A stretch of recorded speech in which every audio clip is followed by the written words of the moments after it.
안녕하십니까. 수도권 투데이 유석현입니다. 수도권 지역 대부분의 초미세먼지 농도가 지난해 겨울 내내 국제적 기준치를 넘어선 것으로 확인됐습니다. 초미세먼지는 많은 발암물질을 포함하고 있어서 각별한 주의가 필요한 상황인데요. 건강을 위협하는 초미세먼지, 국가적인 차원에서 좀 더 치밀한 대응이 필요한 건 아닌지 잠시 후 투데이 이슈 점검 시간에 살펴보도록 하겠습니다.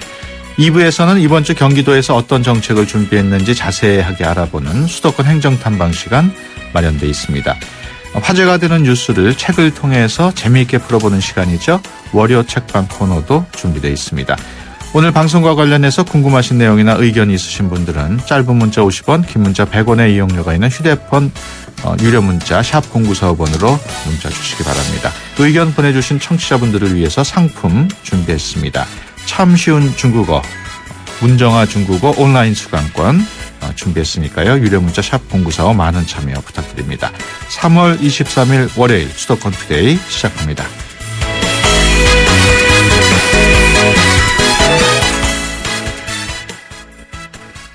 네, 투데이 이슈 점검 시간입니다.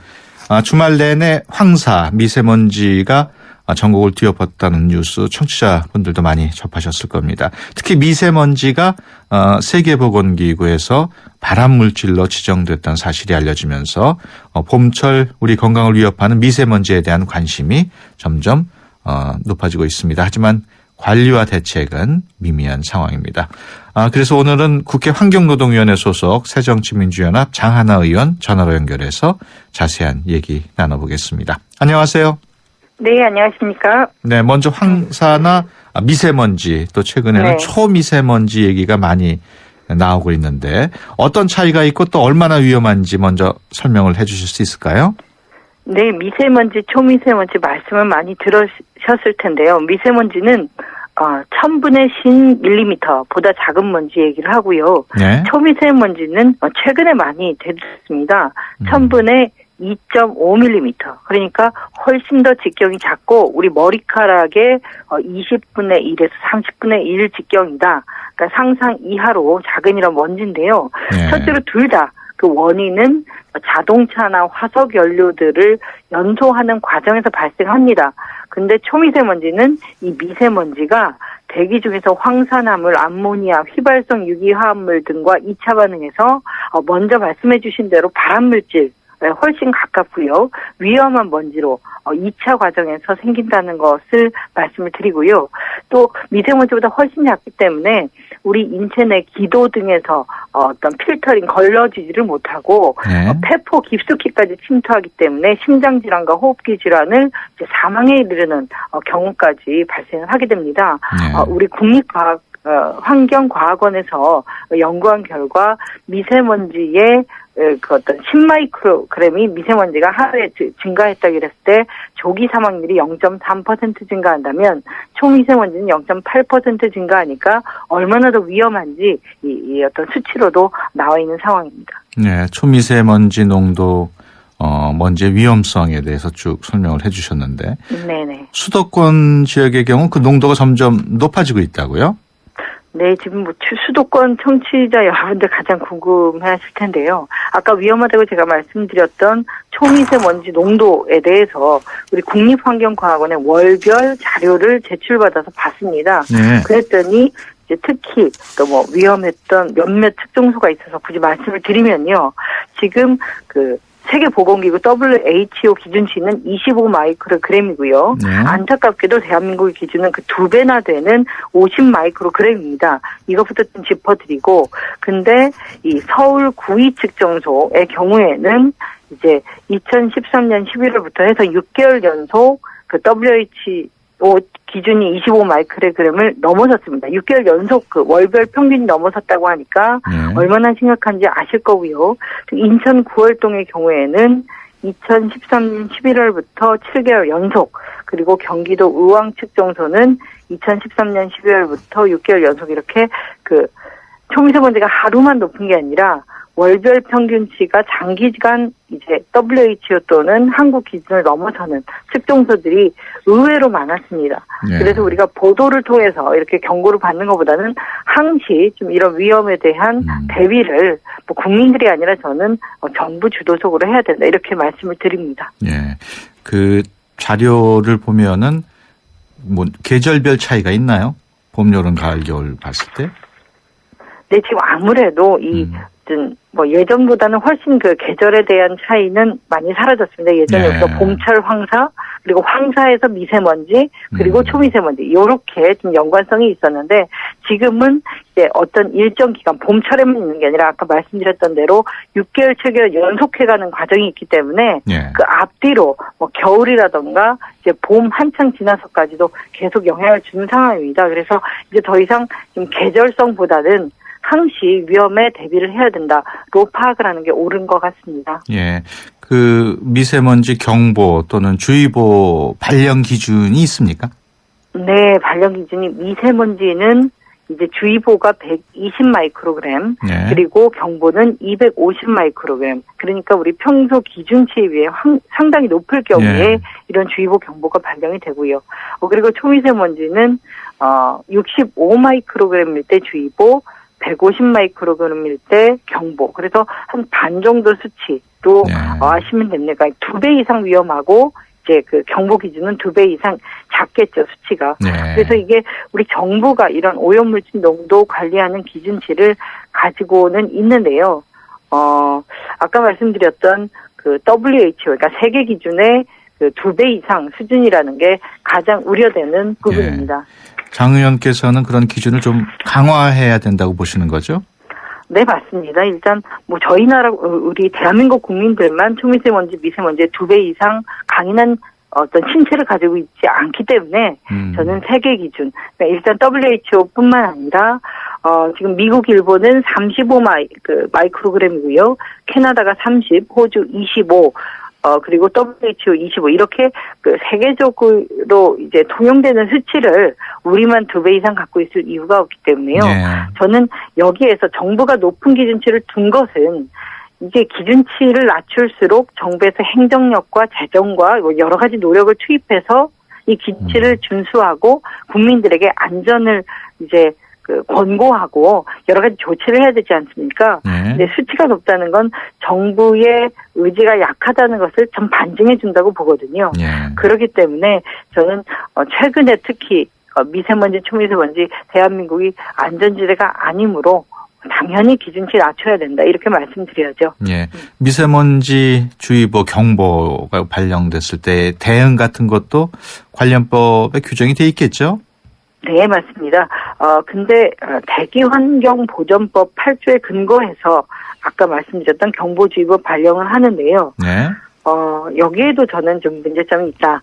현재 그 경보 발령하도록 하고 있는 주체가 각급 지자체장으로 되어 있습니다. 예. 환경부가 예보를 하고요. 근데 경보 발령이나 거기에 따른 행동 요령을 시행하는 것이 지자체로 되어 있는데 저는 이것도 더 전문성이 있는 환경부가 맞는 게 옳다라고 생각이 들어지고요. 네. 또 주의보가 발령되면 주민들의 실내 활동이나 뭐 자동차 사용을 자제해서 이런 그 근원 원인 되는 물질 배출을 줄이고요. 또 학교, 유치원 등 휴교는 학교장이나 유치원장 재량에 맡기고 이런 상황인데요. 네. 저는 좀 더 강력하게 이런 권고나 재량에 맡길 것이 아니라 강제적인 조치를 해야 된다. 뭐 어린이집 같은 데서도 이번에 2월 23일에 사실 사상 최악의 미세먼지, 초미세먼지가 발생을 했는데 사실 라디오에서 언론에서 알려주시긴 했지만 우리가 어떻게 행동해야 되는지에 대해서는 붕 떠 있었단 말이에요. 그 공백이 여실히 드러났습니다. 예. 그렇기 때문에 저는 환경부가 많은 책임과 권한 도로 가져와야 된다 이렇게 생각을 하고 있습니다. 지방자치단체가 그만큼 대응을 잘 못하고 있다고 보시는 것 같아요? 일단 지자체에서 도 이제 환경부가 지자체에 이제 요러요러하게 대치하도록 그 지도를 하는 거죠. 이런 그 큰 가이드라인은 여전히 환경부가 가지고 있는 거고요. 네. 왜냐하면 이런 수치를 측정하고 관리 감독할 의무 자체가 지자체에 다 있는 건 아니니까요. 네. 그래서 저는 그런 근원적인 부분은 이제 정부 역할에 좀 그 부족함이 있다고 생각이 들어지고요. 네. 각 지자체에서도 사실 지자체의 어떤 재정이라든가 이런 여건들은 정부보다 더 열악하고 제일 중요한 거는 지역마다의 편차 있지 않습니까? 네. 그래서 이 미세먼지에 따른 건강 위험도는 사실 똑같은데 이거를 지역에 맡겨놨을 때 각 지역마다 우리 국민들의 어떤 건강 안전이 더 어떤 위험한 상황에 놓인다. 이런 것들은 뭐 상식적인 부분인 것 같습니다. 예. 미세먼지의 경우에 세계보건기구가 1급 발암물질로 분류를 하고 있는데 맞습니다. 그만큼 지방자치단체 대응이 좀 미미한 그런 상황인 모양이죠? 네네. 그 편차가 좀 큰데요. 특히 제가 아까 미세먼지 같은 경우에는 그 환경부에서 에어코리아라고 해서 홈페이지나 모바일 페이지 운영을 합니다. 거기 들어가면 전국적으로 그 미세먼지 수치를 실시간 볼 수가 있고요. 예. 황사도 마찬가지입니다. 근데 지금 초미세먼지라고 우리 언론이나 뉴스에서 많이 보는데 당장 환경부 홈페이지가 해서 초미세먼지 수치를 볼 수가 없어요. 예. 이유가 뭐냐면 초미세먼지를 관측할 수 있는 시설은 이제 미세먼지가 전국에 거의 300여 개 측정소가 있다고 하면 예. 초미세먼지는 전국에 한 30여 개 측정소, 그리고 올해 이제 64개 측정소로 늘린다고 합니다. 예. 근데 이 중에 대다수가 서울에 있어요. 서울이 25개 측정소를 가지고 있습니다. 그래서 초미세먼지 수치는 사실상 서울시에 있는 대기환경정보라는 이제 서울시 내 사이트에서는 좀 볼 수가 있는데 나머지 지역 주민들은 이제 어디 가서 이제 확실히 내가 살고 있는 동네의 초미세먼지 수치를 볼 수도 없는 정도로 열악하단 말이에요, 상황이. 예. 그러다 보니까 정부가 투자와 어떤 의지 당연히 가져야 하고요. 이거를 지자체에 맡긴다는 것은 한계를 드러냈다 이렇게 말씀드리는 겁니다. 예. 국회 환경노동위원회 차원에서도 미세먼지를 낮추기 위한 논의 계속하고 있겠죠? 네, 맞습니다. 네. 어떤 내용을 논의하고 있나요? 일단은 아까 말씀드렸던 대로 이제 다시 환경부가 이런 전체적인 관리 감독 그리고 국민들한테 더 권고 이상의 좀 강제적인 조치를 하도록 이런 노력들을 하고 있고요. 네. 특히 예산 부분, 아까 같은 측정소를 확충하는 부분들도 저는 이제 환경부 예산을 확충해서 거기서 전국적으로 균일한 이런 어떤 건강정보, 기상정보 서비스를 국민들이 받도록 이렇게 하는 것이고요. 특히 이 모든 근원이 화석연료 사용이라고 아까 말씀을 드렸습니다. 네. 초미세먼지 비중의 60%가 석탄, 이라고 이렇게 석탄연료라고 할 정도로 화석연료 문제가 있는데요. 근데 지금 한국에서 석탄 화력발전소가 여전히 53기 네. 운영이 되고 있고요. 또 11기가 건설 중에 있습니다. 그렇기 때문에 저는 큰 전체적인 에너지 계획을 수립할 때도 석탄 화력 발전 줄이고 자동차 배기가스 문제 규제를 유럽 수준으로 강화하고 이런 논의들이 국회 환경노동위원회에서 되는 게 결국 미세먼지 문제 해결의 근원에 있다고 말씀을 드리겠습니다. 미세먼지와 관련해서 중국의 영향도 있습니까? 네, 중국발 미세먼지 같은 경우에는 전국에 걸쳐서 영향 주고 있고요. 2013년도 자료지만은 상반기에 초미세먼지 평균 농도가 중국에서는 115 마이크로그램, 그러니까 우리나라보다 훨씬 높은 농도 이렇게 갖고 있고요. 네. 심지어 중국에서는 에어포칼립스라 그래서 공기의 에어와 그 종말을 뜻하는 아포칼립스의 신조어가 있을 정도로 중국 대기먼지 심각한 거 아실 겁니다. 근데 이제 중국으로부터 이렇게 한국에 영향이 오는데 어느 정도로 영향이 오는지 정밀한 연구 결과도 현재 없는 상태니까요. 이런 것들도 우리 환경부가 좀 해야 될 거고 연구를 우리 자체적으로 못하지 않겠습니까? 중국에서 자료를 받아야지만 사실 연구를 할 수 있는데 여기까지 들으시면 이제 지자체가 할 수 있는 그 재량을 넘어선다는 걸 알 수 있으실 거예요. 이거는 정부가 환경부가 나서서 이 기후를 가지고 외교를 중국과 해야 합니다. 그리고 중국이 이제 2013년 이후로 대기오염 방지 행동 계획을 발표하고 이제 자기들이 어떻게 대기오염을 줄이겠다 이런 계획들을 발표를 하고 있는데 최인접 국가로서의 어떤 피드백 반드시 필요한데요. 여기에 대해서도 아직까지 우리 정부는 미미했다라고 냉정하게 평가를 하고 있습니다. 예, 알겠습니다. 지금까지 새정치민주연합 장하나 의원과 함께 얘기 나눴습니다. 오늘 말씀 고맙습니다. 네, 감사합니다.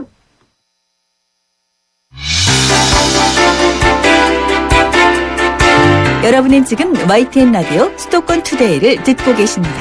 이 시간 진행은 유석현 앵커입니다.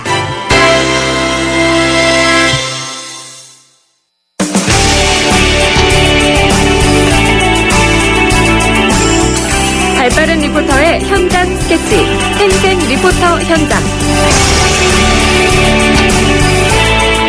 네, 수도권의 다양한 소식 리포터의 취재로 전해드리는 시간입니다. 오늘은 송양미 리포터와 함께합니다. 안녕하세요. 네, 안녕하세요. 오늘은 어떤 소식 준비했나요? 네, 최근 한국보건사회연구원의 한 보고서에 따르면요.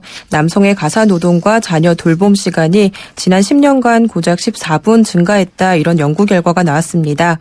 맞벌이 부부의 증가 등으로 남성의 가사노동 참여에 대한 필요성이 점점 커지고 있지만 1999년에서 2009년 사이 남성의 가사노동 시간은 19분에서 26분으로 자녀 돌봄 시간은 13분에서 20분으로 증가하는 데 그친 건데요. 그에 비해 여성의 가사노동 시간은 하루 평균 204분으로 남성의 7.8배에 달했다고 합니다. 가사 노동에서는 음식 준비는 여자가, 청소나 뒷정리는 남자가 하는 식의 성 역할 구분은 약화됐지만 여전히 자녀 돌봄에 있어서는 남녀의 전통적인 역할 구분이 뚜렷하다, 이런 지적이 나왔습니다. 네, 10년 사이에 14분밖에 증가가 안 됐다 그러니까 네. 같은 남자로서 좀 할 말이 없네요. 네, 요즘 주위를 둘러보면 자녀들과 잘 놀아주기도 하고 가사 일도 함께 분담하는 직장인 아버지들도 많이 있지만 그래도 여전히 기대에 못 미치는 것 같습니다. 그런데 이를 두고 아빠들 탓만 할 수는 없는 것 같은 게요. 예능 프로그램 속 송일국 씨처럼 아이들과 놀아주고는 싶지만 어떻게 아이와 놀아줘야 하나 이 방법을 모르겠다 하는 아빠들도 참 많더라고요. 네. 이런 고충들을 반영해서 올해 서울시에서는 직장인 아버지들을 대상으로 하는 강의는 물론이고 아이와 함께 참여하는 체험교실을 확대해서 운영한다고 합니다. 올해 첫 수업이 있었던 현장에 다녀왔습니다. 네, 직장인 아버지들을 위한 강의가 있었군요. 네, 지난해에도 이 아이조와 아빠 교실이라는 이름으로 직장인 아버지들을 위한 강의가 있었다고 합니다. 사실 그전까지는 거의 없다고 할 만큼 직장인 아빠들에 대한 지원이나 교육책이 많이 부족한 게 현실이었는데요. 어떻게 이런 프로그램을 마련하게 됐는지 서울시 가족 담당관 출산 장려팀 안경천 팀장에게 들어봤습니다. 아이조 아빠 교실은 영유아 자녀와 그동안 이제 놀아주고 싶어도 또는 이제 대화하고 싶어도 잘 그 방법을 몰라서 쩔쩔매는 이제 아빠들을 위해서 준비한 프로그램입니다. 저희는 이제 그 아이조 아빠 교실을 지난해 시범 사업을 했는데요. 지난해 한 28회 정도 실시했는데 아주 반응이 좋았습니다. 그래서 금년도에는 이제 90회로 확대해서 시행하고 있습니다. 앞으로도 아이조 아빠 교실처럼 양육에 관심이 많은 아빠들의 어떤 지원 사업을 이제 늘리고 궁극적으로는 아이 기르기 좋은 서울을 만들어 나가는데 더욱 노력할 계획입니다. 네, 육아에 관심을 갖는 아버지들이 많이 늘어나고 있는 것 같아요. 네, 그렇습니다. 특히나 강의형 아빠 교실의 경우에는 교육장애인 육아 종합지원센터 근처에 회사들이 많아서 인근 직장인 남성들의 참여도가 높았다고 합니다. 세부적으로 어떤 프로그램들이 있는지도 궁금하실 텐데요. 이번 아빠 교실 프로그램들을 맡아서 진행하고 있는 서울시 육아종합지원센터 이남정 센터장에게 직접 들어보시죠. 아빠 교실의 세부 내용은 크게 이제 두 가지로 말씀드리는데요. 하나는 아버지로서의 역량을 기르기 위한 이론 교육과 또 아이들과 실제로 잘 놀아줄 수 있는 놀이 워크숍, 이 두 가지로 대별할 수가 있고요. 이론 교육에는 저희가 작년부터 실시를 했기 때문에 요구도 조사나 만족도 조사를 통해서 조금 더 듣고 싶다 또는 더 좋았다 하는 내용을 중심으로 대화법이라든지 또는 독서라든지 성교육 다양한 주제를 저희가 연간으로 계획하고 있습니다. 아빠와 놀이 워크숍은요, 아이하고 아빠들이 어떻게 놀아줘야 될지 기술적인 부분들을 참 모르시는 것 같아요. 그래서 아이하고 아빠하고 함께 참여를 하면 함께 노는 놀이 방법을 알려드리고 또 더 재밌게 놀 수 있는 방법들, 그걸 응용할 수 있는 것들, 그런 노하우들을 배우시게 됩니다. 아빠들이 직장 다니면서 수업 듣기가 쉽지 않을 것 같은데 어떻습니까? 네, 그래서 센터에서는 평일 점심시간 동안 약 1시간 정도 점심을 먹으면서 부담 없이 들을 수 있는 강의를 마련했다고 합니다. 네. 이 강의형 아빠 교실은 매월 둘째 주와 넷째 주 목요일 낮 12시에서 1시 사이에 육아센터에서 도시락을 먹으면서 듣는 수업인데요. 이 점심시간에 센터 교육장을 가득 메운 넥타이 부대 아빠들을 직접 보니까 그 인기를 새삼 확인할 수 있었습니다. 이날 교육은 아빠로서 나 돌아보기라는 주제로 정우성 변리사가 강사로 나섰는데요. 어떤 내용이었는지도 직접 들어보시죠. 아빠가 아이랑 같이 함으로써 아이들이 얼마나 좋게 변할 수 있는가 그런 얘기도 조금 했고요. 그것보다는 아빠가 아이랑 같이 함으로써 아빠 자체가 어떻게 성장하고 더 좋게 변할 수 있는가 이런 얘기를 좀 많이 했습니다. 사실 저는 제 스스로를 육아 전문가라기보다는 뭐 다른 일을 하는 사람이고요. 그냥 저는 그 이 시대의 아빠 중에 한 명으로서 그냥 이야기를 한 것이죠. 네, 아무래도 어린 자녀를 둔 아빠들이라는 공통점이 있어서 그런지 강사의 이야기에 쉽게 공감하는 분위기였습니다. 이날도 10명이 넘는 아빠들이 참석을 했는데요. 강의가 끝난 뒤 한 아빠를 만나 소감 들어봤습니다. 산책하다가 이거 홍보물을 보고요. 그냥 무작정 들어왔어요. 들으니까 되게 일상적인 그런 진솔한 얘기를 들어서 되게 좋았고, 이 책에서 되게 이론적인 얘기 말고 진짜 저 같은 아빠가 이렇게 하고 있다는 얘기, 그런 거 들으니까 저도 뭐 바로 할 수 있을 것 같은 그런 약간 좀 자신감 뭐 이런 게 좀 생긴 것 같아요. 육아는 그냥 같이 있으려고는 하는데 어떤 기술 같은 건 없고 그냥 애들이랑 한 1시간 정도는 항상 좀 애가 하는 대로 따라해 주려고 하고 있어요. 네, 점심에 강의를 들으려면 미리 접수를 해야 되는 거죠? 네, 그렇습니다. 이 수업이 정원이 50명이라서요. 미리 신청을 하셔야 되는데 교육 3주 전부터 육아센터 홈페이지나 전화로 접수가 가능하다고 합니다. 이 수업의 경우에는 식비 5,000원만 내시면 무료로 수업을 들으실 수 있다고 하고요. 특히 올해는 엄마도 강의를 듣게 해달라 이런 요구가 많아서 8월과 12월에는 부부가 함께 들을 수 있는 특강도 마련할 예정이라고 합니다. 관심 있으신 분들은 참여해 보시는 것도 좋을 것 같습니다. 네, 지금까지 송양미 리포터와 함께했습니다. 오늘 말씀 고맙습니다. 네, 감사합니다. 안녕하세요. 영화배우 황정민입니다. 유플러스 가족 무한 사랑 들어보셨어요? 가족 중 한 명이라도 유플러스면 온 가족 휴대폰 요금을 매달 할인해줍니다. 거기다 인터넷까지 유플러스면 LTE 무한대 요금을 최대 반값으로 쓸 수 있습니다. 국내 유일 유플러스 가족 무한 사랑 클럽. 지금 유플러스 매장에서 만나보세요. 하얀 쌀에 옛 어머니의 지혜가 더해지면 들리세요? 한 방울도 뺏기지 않는 빨간 쌀의 능력. 촉촉해지고 싶은 만큼 촉촉해져요. 진한 보습이니까 한율 진액 스킨. 차원이 다른 TV LG OLED. 백라이트 없이 스스로 빛을 내서 자연색 그대로 보여주는 TV입니다. 차원이 다른 LG OLED TV.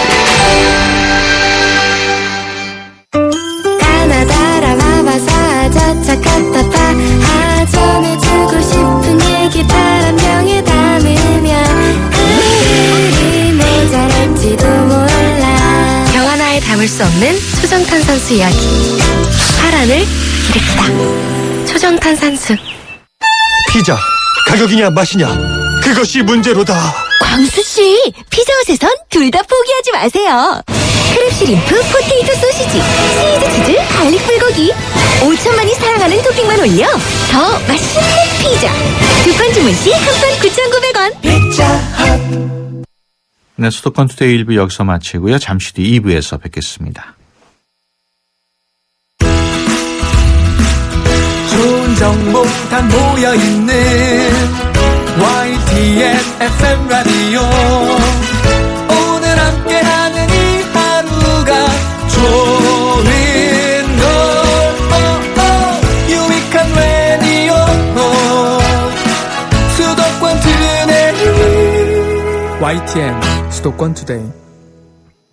수도권 투데이 2부 시작합니다. 강화도 캠핑장에서 발생한 화재 사고, 관리 단속을 제대로 하지 못한 전형적인 인재라는 지적이 나오면서 다시 한번 안전이 최우선 과제로 떠오르고 있습니다. 이런 가운데 경기도는 일상생활 속 안전의 중요성을 강조하는 대책을 마련했다고 하는데요. 자세한 내용 잠시 후 수도권 행정탐방 시간에 전해드리도록 하겠습니다. 또 화제가 되는 뉴스를 책을 통해서 재미있게 풀어보는 시간이죠. 월요 책방 코너 개그우먼 남정미 씨와 함께합니다. 방송을 통해 듣고 싶은 책 이야기 또 의견 있으신 분은 짧은 문자 50원, 긴 문자 100원의 비용이 드는 샵 0945로 의견 보내주시기 바랍니다. 의견 보내주시는 청취자분들을 위해서 상품도 준비했는데요. 참 쉬운 중국어, 문정아 중국어 온라인 수강권 준비하고 있으니까요. 유료 문자 샵 0945 많은 참여 부탁드립니다.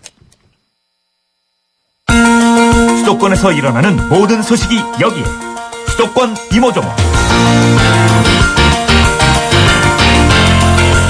네, 수도권 행정 탐방 시간입니다. 매주 월요일 경기도와 함께 하는데요. 경기도청 안미산 민방위 팀장 전화로 연결돼 있습니다. 안녕하세요. 네, 안녕하세요. 네. 민방위 팀장 안미산입니다. 네, 세월호 참사도 그렇고 이번에 발생한 강화도 캠핑장 화재 사고도 그렇고 안전에 대한 국민들의 관심이 아주 높은 상황인데요. 경기도가 생활 속 안전 확보를 위한 여러 가지 대책을 추진하고 있다고요? 네. 세월호 사고 이후 평시 민방위 교육을 잘 받지 않았고 그런 사고가 자신에게는 없을 거라 생각하며 아이들에게도 그렇게 가르쳤다는 어느 교사의 참여를 통해 우리는 평시 안전교육 생활화의 중요성을 느낄 수 있습니다. 네. 경기도는 20세에서 40세까지 남성으로 구성된 민방위 대원 90만 명을 보유 중이며 이들은 민방위 사태 발생 시 군사작전상 필요한 활동을 수행하고 평시에는 재난 대비 예방 활동을 수행하고 있습니다. 네. 경기도는 민방위 교육을 강의식 교육에서 체험 실습 위주의 현장 교육으로 바꿔 민방위 대원의 그 재난 재해 대처 능력을 강화하고 있습니다. 네. 현재 도내 11개 시군에 소규모로 민방위 체험 교육장이 설치되어 있으며 소화기 사용법, 화재 대비, 연기 미로 탈출, 심폐소생술, 왕강기 사용, 지진 대피 등 체험 위주의 강의가 진행되고 있습니다. 예, 최근에는 그 아파트 대형 화재로 많은 사상자가 발생하는 안타까운 사건이 발생하기도 했는데 큰 불이 날 경우에 피해를 최소화하려면 어떻게 대처해야 하는지 간단하게 소개를 해 주시죠. 무엇보다도 철저한 예방이 중요하지만 네. 어쩔 수 없이 사고가 발생했을 시 적절한 초기 대응은 사고의 피해를 최소화할 수 있습니다. 예. 요즘 대다수의 국민이 사용 중인 스마트폰을 통해 각종 재난사고 유형별 국민 행동 요령을 익힐 수 있는 안전 디딤돌이란 스마트폰 앱이 있습니다. 예. 이 앱을 통해서 비상사태, 홍수, 화재 등 각종 재난 유형별 국민 행동 요령을 평소 인식할 수 있고 반복적 학습과 훈련으로 위기 상황 발생 시 적절한 초기 대응을 유도할 수 있습니다. 네. 경기도는 현재 안전짐돌 앱 설치 운동을 추진 중으로 도 소속 공무원을 비롯하여 시군 공무원들에게 앱 설치를 권장하고 있으며 도 및 시군 홈페이지, 전광판, SNS를 통하여 전 도민을 대상으로 앱 설치를 홍보하여 위기 대응 능력 향상을 추진하고 있습니다. 예, 안전 디딤돌 앱 설명을 해주셨는데 사용 방법도 말씀을 해주시죠.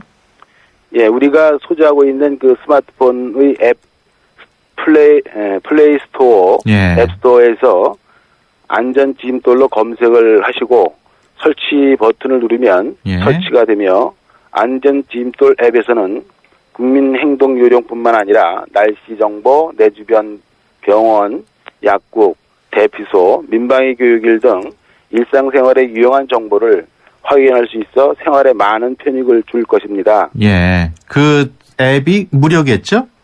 예, 그렇습니다. 예, 경기도는 또 북한하고 또 뭐 접경 지역이기 때문에 안보에 있어서 아주 중요한데 안보와 관련한 대책도 마련하고 있죠? 네네. 말씀을 해주시죠. 예, 경기도는 그 휴전소 접경 시군이 이제 파주, 연천 등 그 접경 지역을 중심으로 그 대한민국 방어의 그 최전선에 있습니다. 네. 그 위기 상황에 비상 대비 태세를 확립하여 민관군경이 상시 비상 연락 체계를 유지하고 사태 발생 시 인근 주민이 신속한 대피 조치를 취하는데 만전을 기하고 있습니다. 예. 내달 그 4월 16일에는 접경 지역인 김포시에서 국지도발 실제 훈련을 월곤면 보구곤리 마을 주민들과 합동으로 예. 실시하는데 주요 훈련 내용으로 실제 주민 대피 이동 동선 파악 및 비상시 행동 요령을 실현하고 민간군 유기적인 그 관계 유지 훈련을 실시합니다. 예, 알겠습니다. 물론 이제 그 안전 디딤돌 홍보 앱 홍보를 또 할 계획입니다. 예, 알겠습니다. 지금까지 경기도청 안미산 민방위 팀장과 함께 얘기 나눴습니다. 오늘 말씀 고맙습니다. 예, 감사합니다. 세대 간 소통의 첫걸음. 수도권 투데이 언어 사용 설명서. 요즘 1인 가구가 늘어나면서 식당에서 혼자 밥 먹는 사람들이 점점 더 많아지고 있습니다.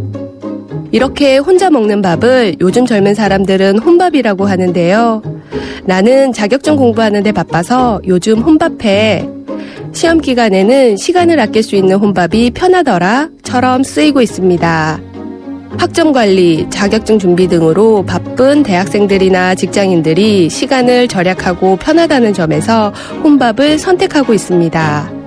혼밥이 익숙한 사회보다 밥 먹을 때만이라도 지인들과 대화를 나누며 여유를 가질 수 있는 사회가 되었으면 좋겠습니다. 우리말이 우리의 미래입니다. 지금까지 국립국어원 이하림이었습니다.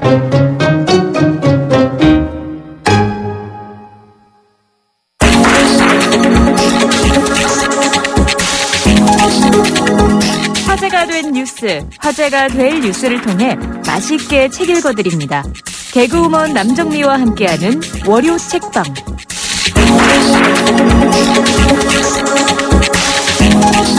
네, 월요 책방 시간입니다. 매주 월요일 함께 해주시는 분이시죠. 개그우먼 남정미 씨 스튜디오에 모셨습니다. 안녕하세요. 네, 안녕하세요. 반갑습니다. 맛있게 책 먹는 코미디언 서평가 남정미입니다.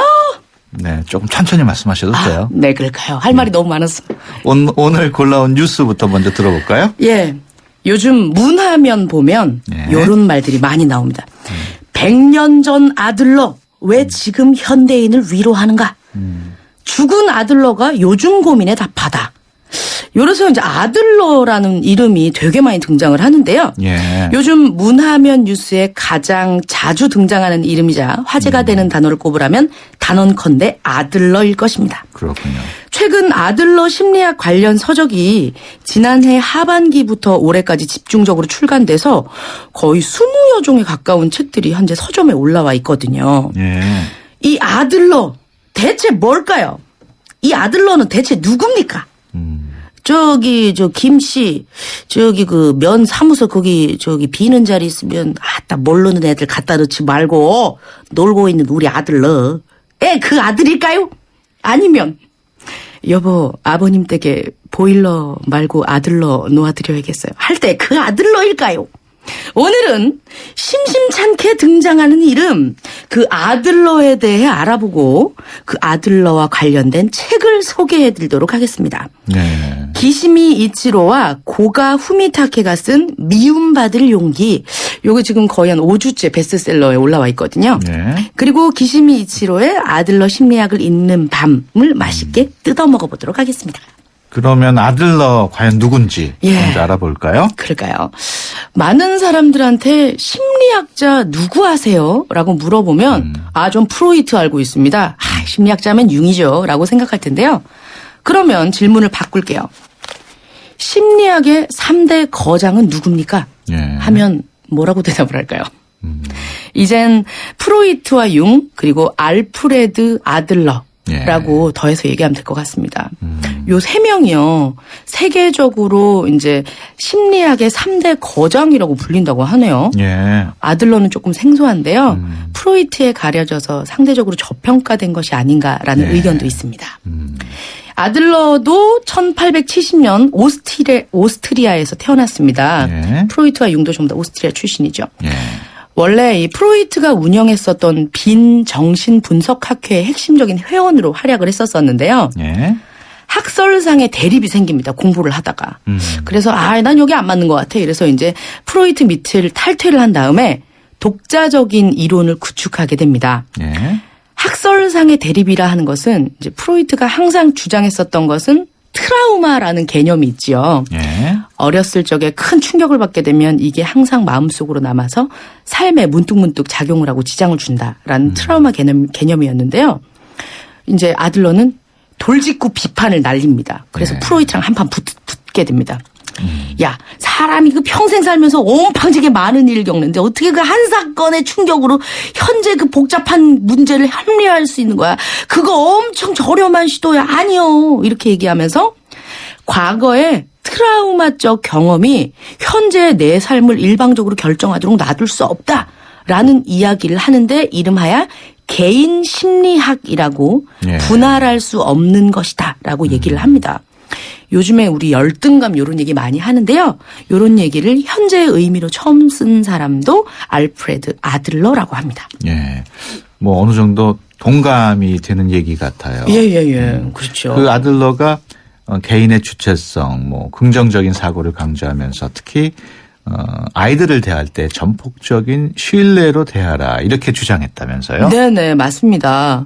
그 당시 아들러의 나라였었던 오스트리아는요 1차 세계대전에서 패전을 했었거든요. 네. 그래서 이제 오스트리아가 황폐해질 때도 엄청 황폐해져 있었습니다. 게다가 거기서 이제 나온 비행 청소년 문제가 굉장히 심각해서 아들러가 생각을 합니다. 아, 정치가 아닌 제대로 된 육아와 교육을 통해서만 이 개인을 구원하고 나아가 인류의 구원이 가능하겠구나. 네. 그래서 이제 그 황폐해진 그 오스트리아의 그 와중에도 아동 상담소 설치해서 성장하는 어린이들과 학생에게 신경을 많이 썼고 연구를 하게 됐네요. 근데 나중에 이제 히틀러의 나치즘이 등장을 하면서 유대인 박해를 우려한 아들러가 활동 무대를 미국으로 옮기고 좀 더 활발한 연구를 하게 됩니다. 아, 그렇군요. 네. 1차 세계대전이 1914년에 시작이 됐으니까 예, 그렇습니다. 100년도 조금 지난 얘기인데 어떻게 그때 활동했던 아들러가 지금 현재 왜 이렇게 큰 관심을 받고 있을까요? 네, 그 아들러가요. 사람이 행복하지 못한 이유는 모든 사람에게 사랑받고자 하기 때문이다라고 그 당시에 이 설파를 했습니다. 이 학문을요. 만나는 모든 사람에게 사랑받고 싶고 누구도 적으로 만들려 하지 않고 또 언제나 타인의 인정을 갈구하기 때문에 자기 자신의 삶을 주체적으로 살아갈 수 없다. 그래서 이제 인정받고 싶어 하는 걸 이 사람이 여기서 규정하에 인정 욕구라고 규정을 하거든요. 예. 그런 인정 욕구를 버리지 않으면 뭐 신나게 살 수 없다라고 얘기를 해서 요즘에는 뭐 개인의 주체성을 강조하는 요런 그 아들러의 심리학이 우리나라의 현실과 너무 맞닥뜨려지는 거예요. 치열한 스펙, 활성화된 SNS, 더 많은 사람들에게 나를 보여주고 비교하고 이러는 우리 실정과 그 당시 아들러의 심리학이 너무 잘 부합하게 되는 거죠. 이 아들러의 주장을 조금 더 쉽게 풀어놓은 책이 아들러 심리학을 읽는 밤이고요. 치열한 스펙 이런 것들을 이제 현대 청년이 나 이런 거 너무 힘든데 라고 질문을 하고 아들러의 마인드로 철학자가 대답을 하는 대화 형식의 책이 미움받을 용기입니다. 예, 미움받을 용기가 요즘 베스트셀러 1위던데. 예. 그 내용 가운데 한 구절 한번 들어볼까요? 예, 그러면 아들러의 마인드로 철학자가 하는 얘기를 한번 들어볼게요. 네. 우리는 인간관계에서 해방되기를 바라고 인간관계로부터 자유로워지기를 갈망하네. 하지만 이것은 자기 중심적으로 또 하고 싶은 대로 살라는 말은 아니야. 과제를 분리하는 것은 자기 중심적인 것이 아니야. 타인의 과제에 개입하는 것이야말로 그것이 자기 중심적인 발상이지. 부모가 자식에게 공부를 강요하고 진로와 배우자감까지 간섭한다? 이게 바로 자기중심적인 게 아니고 뭔가? 부자유스러운 삶을 택한 어른은 지금 이 순간을 자유롭게 사는 젊은이를 보고 향락적이게 산다고 비판하지. 물론 이는 자신의 부자유스러운 삶을 납득시키려고 하는 인생의 거짓말일세. 스스로 진정한 자유를 택한 어른이라면 그런 말을 하지 않을 거야. 오히려 자유롭게 사는 것을 응원하겠지. 남이 나에 대해 어떤 평가를 내리든 마음에 두지 말게. 남이 나를 싫어해도 두려워하지 말게. 인정받지 못하는 것을 늘 두려워하는 한 자신의 뜻대로 살 수는 없어. 자유롭게 살 수 없지. 미움을 받는 것을 두려워하지 말라는 말일세. 나를 싫어하느냐 마느냐 하는 것은 타인의 문제이지 나는 거기에 개입할 수 없어. 용기라는 건 있는 그대로도 괜찮다라고 깨닫는 것이네. 행복해지려면 미움받을 용기도 있어야겠지. 그런 용기가 생겼을 때 자네의 인간관계는 한순간에 달라질 걸세. 많은 걸 생각하게 하는 얘기네요. 예, 갈매기 조나단을 쓴 리처드 바크는 우리에게 이렇게 묻습니다. 당신은 행복한가요? 지금 이 순간 진심으로 하고 싶은 일을 하고 있나요? 이제 그 대답을 위해서 항상 고민하고 생각하고 계신 분이라면 오늘 베스트셀러가 되고 있는 이 아들러의 학설에 대해서 항상 생각하고 계신 분이라고 생각하면 되겠습니다. 그렇군요. 네. 이번에는 따끈따끈한 신작 소개해 주는 시간인데 오늘은 어떤 책인가요? 이 책 너무 좋아요. 진짜 법정 스님과 최인호 작가 두 분 다 이제 고인이 세상을 되셨죠. 떠나신 분이시네. 요 두 작가의 산방 대담인 꽃잎이 떨어져도 꽃은 지지 않네. 입니다. 이 책을요, 제가 이제 개인적으로 우리 작가님한테 추천을 받았어요. 그래서 이제 이걸 잘 몰라서 책을 읽었는데, 이게 너무 책이, 정말 저 가격이 12,000원이거든요. 이 12,000원이 주는 1,201억 이천의 가치가 있어요. 이 책 너무 좋습니다. 이 최인호 작가와 생전에 법정 스님께서 함께 말씀을 나누셨던 요런 책인데요. 2003년 4월 길상사의 그 요사체에서 법정 스님과 최인호 작가가 4시간에 걸친 그 대담을 했습니다. 요걸 책으로 엮었는데요. 행복, 사랑, 고독, 죽음, 진리, 시대정신 등 11가지의 주제로 이야기를 나눴습니다. 그렇군요. 두 분 인연이 상당하다고요? 일단은 그 불가의 수행자인 법정과 최인호 작가는 카톨릭 신자로 또 유명했거든요. 이 만남 자체가 이색적이죠. 첫 만남은 잡지사 샘터를 통해서 만나게 되는데요. 최인호 작가는 그 당시에 이제 소설 가족을 쓰고 있었고 법정 스님은 산방한담이란 수필을 연재하고 있었습니다. 나중에 이제 법정 스님을 한번 만나러 가게 됐는데요. 이때 길 없는 길이라고 하는 그 최인호 작가의 대표작을 써야겠다. 불교 소설을 쓰고 싶다라고 법정 스님에게 말씀드렸더니 언젠가는 쓰게 되겠지요. 쓰고 싶다면 업이란 그런 것입니다. 이렇게 법정 스님이 말씀을 해주셨다고 하네요. 그렇군요. 책 속의 구절 하나 들어볼까요? 일단 책 속의 구절 그 법정 스님께서 가족을 주제로 두 분이 다 나눈 대화 중에서 있는 대목을 좀 읽어드릴게요. 친구지간이든 부부지간이든 인간관계의 기본은 신의와 예절이지요. 가까울수록 예절을 차려야 합니다. 저는 늘 속으로 나는 하루하루를 신의와 예절을 챙기며 살고 있는가 이렇게 묻곤 하죠. 결혼하는 사람들에게 내가 꼭 해주는 얘기가 있습니다. 너희가 지금은 죽고 못 살 만큼 서로 좋아하지만 속상하면 못할 소리가 없다. 아무리 속상해도 막말은 하지 마라. 막말을 하게 되면 상처를 입히고 관계에 금이 간다. 자기가 말한 것에 대해 언젠가는 책임을 져야 하니 어떤 일이 있어도 막말은 하지 마라. 관계의 균열이란 사소한 일, 무례한 말 같은 것에서부터 생기게 마련이거든요.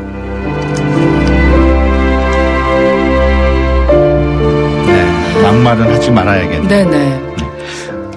지금 끝날 시간 다 됐는데 2957번님이 책을 추천해 주셨어요. 우리나라 교육을 멀리 내다봤을 때 유대인의 하브루타 교육을 벤치마킹하면 어떨까 싶습니다. 유대인. 최근 대두되는 거꾸로 교실도 함께요. 맞습니다. 책을 많이 읽으시는 분이신가 봐요. 고맙습니다. 거꾸로 교실은요. 그 책이 조금 어렵긴 한데요. 학생들에게 읽혀도 좋은 책인 것 같아요. 그렇군요. 알겠습니다. 지금까지 미녀 개구 음원 남정미 씨와 함께했습니다. 오늘 말씀 고맙습니다. 감사합니다.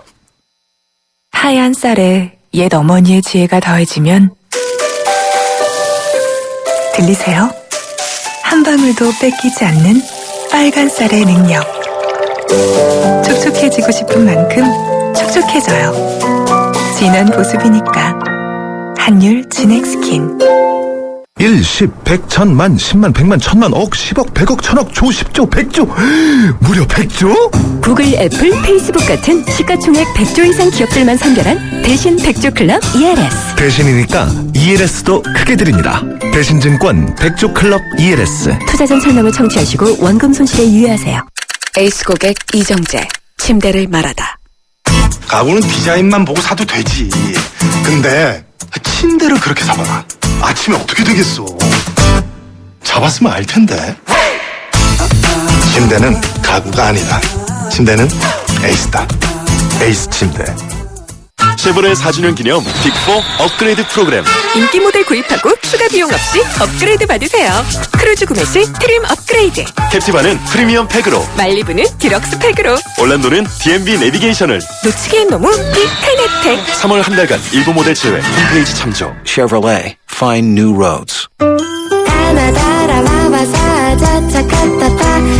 전해주고 싶은 얘기 바람병에 담으면 그들이 모자랄지도 몰라. 병 하나에 담을 수 없는 초정탄산수 이야기. 파란을 일으키다. 초정탄산수. 양동근의 캔디의 소리를 찾아서. 재림 오빠는 어땠어? 난 스웨트. 넌? 난 딜리셔스 했는데. 이 소리는 캔디 크러쉬에 빠진 송재림 김소은 커플이 사탕 타령하고 있는 소리입니다. 사탕이?